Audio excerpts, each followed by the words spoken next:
Bhojpuri industry पहुंचते जा रहा है और बहुत ही गर्व की बात है सभी के लिए।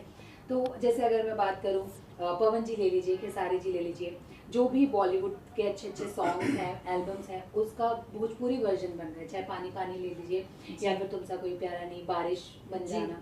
तो क्या कहना चाहेंगे इस पर? मुझे तो, मैं तो वही बोल रही हूँ ना कि पवन जी एटलीस्ट, मतलब स्पेशली पवन जी जब गाते हैं तो मुझे लगता है कि मेरे कानों को ट्रीट मिली है, मेरे कान की बर्थडे पार्टी चल रही है, मुझे ऐसा महसूस होता है। मुझे इतनी खुशी होती है उनकी आवाज़ सुन के।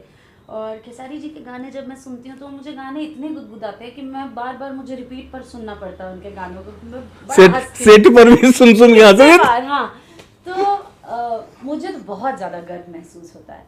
And you know, times like Covid और लॉकडाउन, जिस टाइम पे ना कोई इंडस्ट्री चल रही थी, ना कुछ चल रहा था, ना कोई फिल्में चल रही थी, तब हमारी भोजपुरी इंडस्ट्री को जिलाए रखा यही एल्बम्स के गानों ने। जी जी। जिंदा रखा हमारी इंडस्ट्री को, हमारी भाषा को लोगों तक पहुंचाया है इन्हीं गानों ने।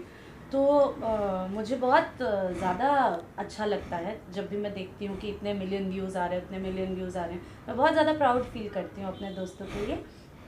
और मैं साथ साथ में अपने लिए ये सोचती हूँ कि जितने मिलियन व्यूज़ ये लोग लेके आ रहे हैं गानों में, यार मैं भी बहुत ज़्यादा मेहनत करूँ और अपनी फिल्म के उतने मिलियन व्यूज़ लेकर आऊँ।